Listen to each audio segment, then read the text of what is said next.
तो आज हम लोग क्लास ट्वेल्थ के बहुत इंपॉर्टेंट ऑब्जेक्टिव क्वेश्चन देखने वाले हैं। और ये फिजिक्स का बहुत ही इंपॉर्टेंट ऑब्जेक्टिव क्वेश्चन है।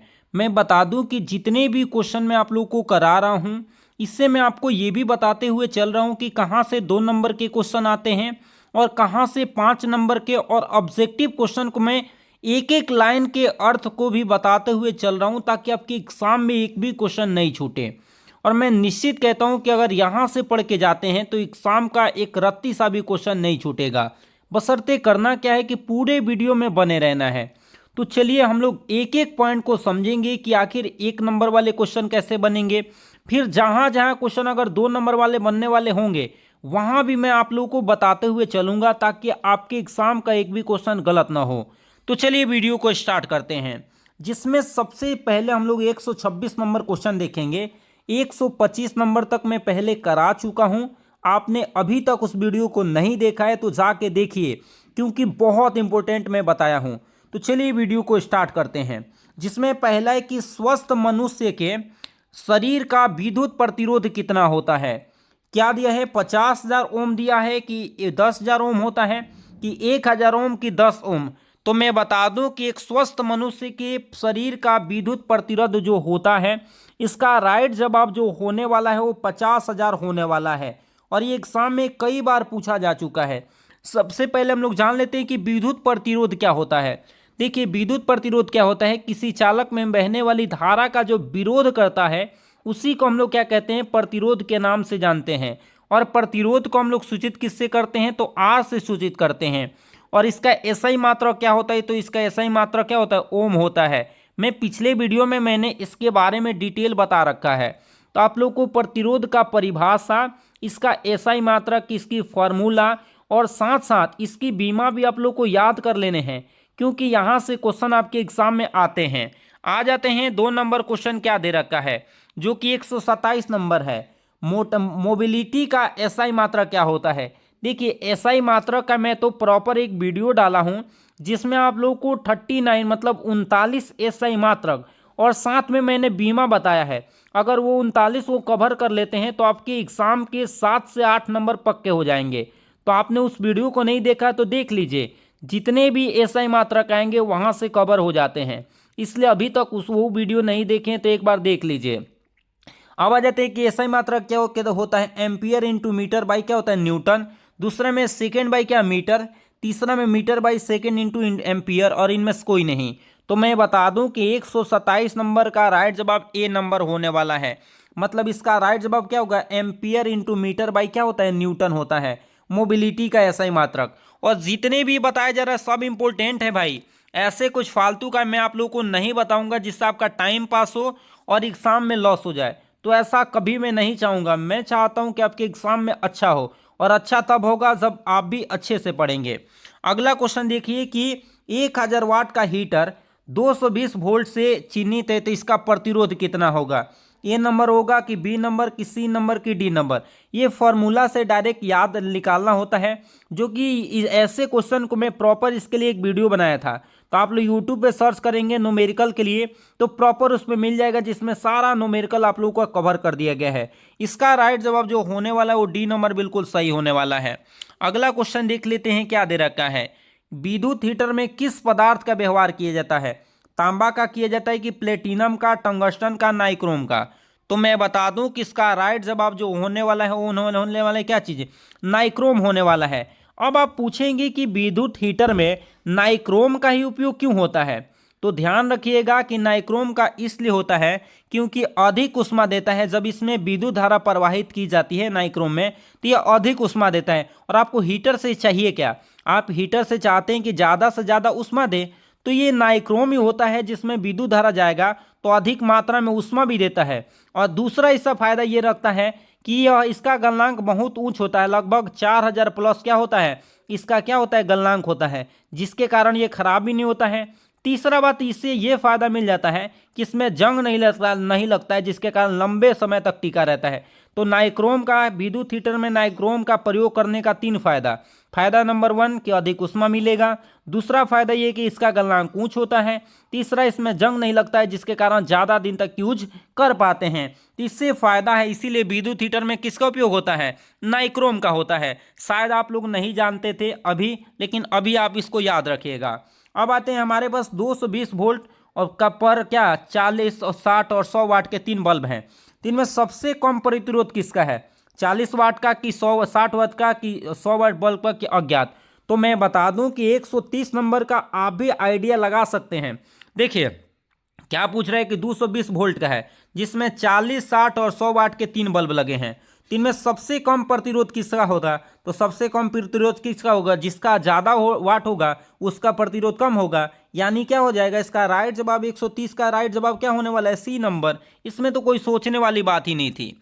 अगला आ जाते हैं, दे रखा है क्या चीज़ कि विद्युत परिपथ की शक्ति क्या होती है? विद्युत परिपथ की शक्ति क्या होती है? ए नंबर सही है कि बी नंबर कि सी नंबर कि डी नंबर?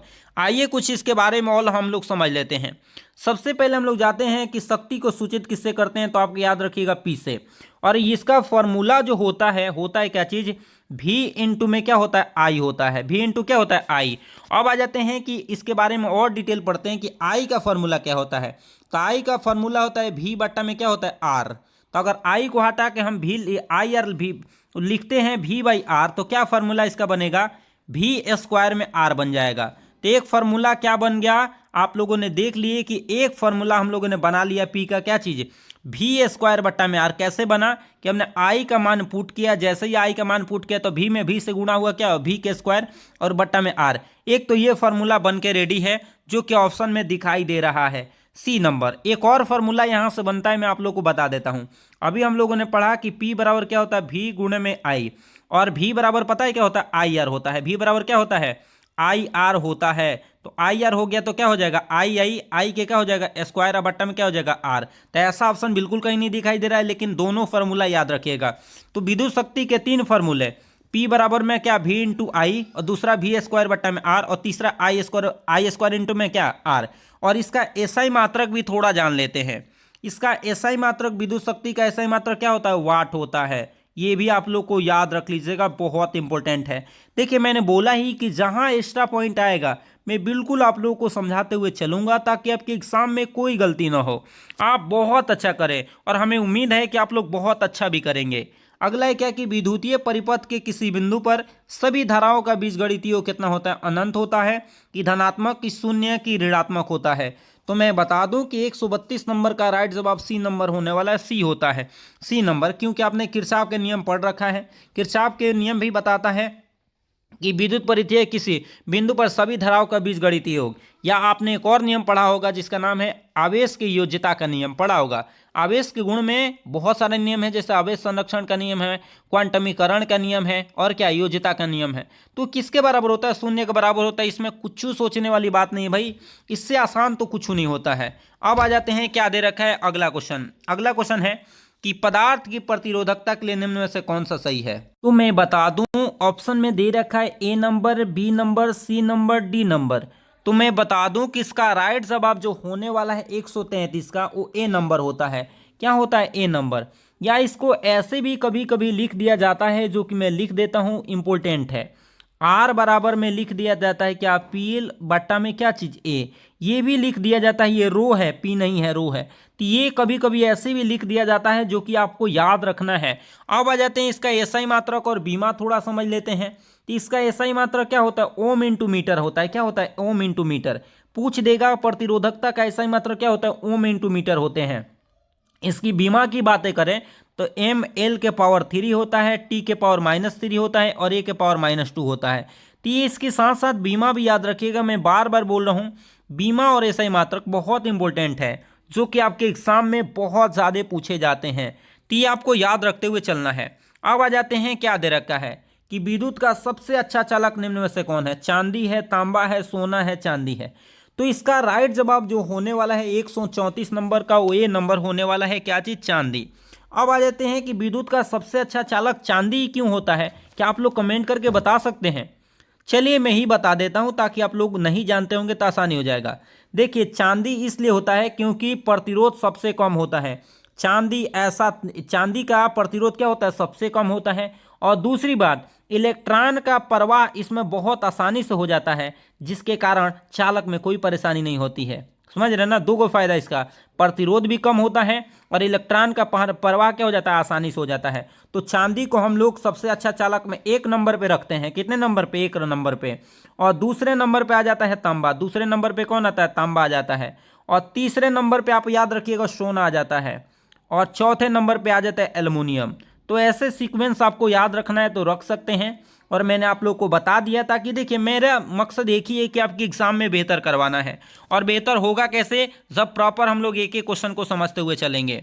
अगला है कि टी समय तथा धारा आई के प्रवाह के कारण आर प्रतिरोध के चालक में उत्पन्न ऊष्मा होती है क्या। ए नंबर सही है कि बी नंबर कि सी नंबर कि डी नंबर। तो मैं बता दूं कि 135 नंबर का राइट जवाब सी नंबर है। देखिए मैं कह दूं कि फार्मूला बहुत ज़्यादा आपके एग्जाम में पूछा जा रहा है, तो फार्मूला पे थोड़ा ध्यान दीजिएगा आप लोग, तो बहुत अच्छा रहेगा। क्योंकि फार्मूला से भर भर के क्वेश्चन आ रहे हैं, इसलिए फार्मूला को कहीं एक जगह लिख लीजिए और सभी फार्मूले जितने भी डेरिवेशन क्लास में कराया जाता है उसको प्रॉपर एक बार पढ़ लीजिएगा, तो शायद आपके लिए बेहतर होगा और एग्ज़ाम में क्वेश्चन गलत नहीं होंगे। और यही चाहिए कि एग्ज़ाम में एक भी क्वेश्चन गलत करके नहीं आने हैं। अगला क्वेश्चन आ जाते हैं, देखिए क्या है। कार्बन प्रतिरोध के हरे रंग का कोड कितना होता है, 3, 4, 5, 6। तो हरे रंग का पूछ रहा है, तो मैं बता दूं कि इसका राइट जवाब 5 होने वाला है। क्या होने वाला है, 5। क्योंकि हरे रंग का कोड का कलर कोड कितना होता है, 5 होता है। लेकिन 3 किसका होता है, थोड़ा हमको बताएंगे। 3 मैं ही बता देता हूँ, नारंगी का होता है। 3 किसका होता है, नारंगी का होता है। 4 किसका होता है, थोड़ा बताएंगे आप लोग। 4 किसका होता है, कमेंट करिए ना जल्दी से। अरे 4 पीले रंग का होता है। 6 किसका होता है बताइए आप लोग। 6 मैं आप लोग के भरोसे छोड़ देता हूँ। 6 आप लोग बताइए, क्योंकि देखिए मैं तो एक बार इसके पहले वीडियो में भी बहुत अच्छे से चर्चा किया था, तो आप लोग अच्छे से याद रखा करिए। देखिए इसमें काला, भूरा, लाल, नारंगी, पीला, हरा, नीला, बैंगनी, धूसर, सफ़ेद, सुनहरा, चांदी के रंग, वर्णहीन, ये सबके बारे में याद रखिए थोड़ा, क्योंकि आपके एग्जाम में पूछा जाएगा। तो आप लोग प्लीज़, आप लोग से रिक्वेस्ट है कि याद कर लेंगे। अगला है कि निम्नलिखित में से कौन गैल्वेनोमीटर नियतांक के लिए सही है, ए नंबर की, बी नंबर की, सी नंबर की, डी नंबर। तो मैं बता दूं कि 137 नंबर का जो राइट जवाब होने वाला है वो ए नंबर होने वाला है। देख रहे हैं फार्मूला कितना आ रहा है, इसलिए फार्मूला तो पढ़ना पड़ेगा चाहे कुछ भी हो जाए। अगला है कि आदर्श मीटर का प्रतिरोध कितना होता है, अनंत होता है, 0, 100, 50। तो मैं बता दूं कि 138 नंबर का राइट जवाब होने वाला है क्या चीज, 0 होने वाला है। क्या होने वाला है, 0 होने वाला है। अब आ जाते हैं कि निम्न में से कौन लारेंज बल के लिए सही है। सबसे पहले लारेंज बल किसे कहते हैं, क्योंकि 2 नंबर में पूछे जाते हैं।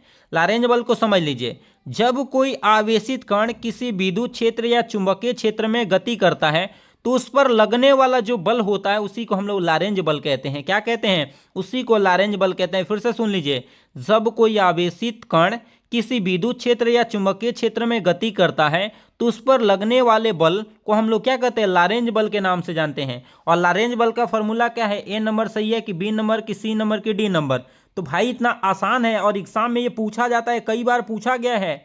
और इसका राइट जवाब जो होने वाला वो ए नंबर सही होने वाला है। क्या होने वाला है, ए नंबर। इसको ऐसे भी बोल देता है, एफ बराबर में बोल देता है क्या, क्यू इंटू वी और बी साइन थीटा। ये ऐसे भी आप लोग को याद रख लेना, ये फार्मूला बहुत इंपॉर्टेंट है। लारेंज बल किसे कहते हैं ये भी याद रखना है, इसका फार्मूला भी याद रखना है, क्योंकि एग्जाम में यहाँ से पूछे जाते हैं। और बायो-सावर्ट के नियम एग्जाम में ना है ऐसा कभी नहीं हो सकता है, ये 2 नंबर में या 5 नंबर में आते ही आते हैं। तो बायो-सावर्ट के नियम आप लोग को याद कर लेने हैं, क्योंकि ये पूछे जाएंगे और बहुत इंपॉर्टेंट है। इसके लिए फार्मूला क्या होने वाला है, A number, B number, C number की, डी नंबर। तो मैं बता दूं कि 140 नंबर का राइट जवाब सी नंबर होने वाला है। और ये जरूर आप लोग पढ़ लीजिएगा, बायो-सावर्ट के नियम आपके लिए बेहद इंपॉर्टेंट है तो है, ये याद रखिएगा। आ जाते हैं कि एमीटर का प्रतिरोध क्या होता है। सबसे पहले एमीटर के बारे में हम लोग जान लेते हैं। एमीटर क्या होता है, विद्युत धारा को मापने वाले यंत्र को हम लोग क्या कहते हैं, एमीटर कहते हैं। और विद्युत विभव को मापने वाले यंत्र को क्या कहते हैं, वोल्ट मीटर कहते हैं। आप लोग को पता होनी चाहिए, नहीं जानते आप लोग। क्या होता है इसका प्रतिरोध, कम होता है, ज़्यादा, बहुत कम, बहुत ज़्यादा, क्या होता है बताइए। 141 का इसका बहुत कम होता है, याद रखिए इसका प्रतिरोध क्या होता है, बहुत कम। अब ये यहाँ से मैं आप लोगों से प्रश्न पूछ रहा हूँ, तो नहीं बताइए, ये बताइए कि एमीटर को किस क्रम में जोड़ा जाता है, श्रेणी क्रम या समानांतर क्रम में। आंसर चाहिए आपसे, क्योंकि उम्मीद आपसे लगाया जा रहा है तो आंसर तो चाहिए, क्योंकि आप पढ़ रहे हैं तो आंसर देना ही होगा। अगला है साइक्लोस्टोन आवृत्ति का मान कितना होता है, A number, B number, C number, D number. तो मैं बता दूं कि 142 का राइट जवाब क्या होगा, डी नंबर होने वाला है।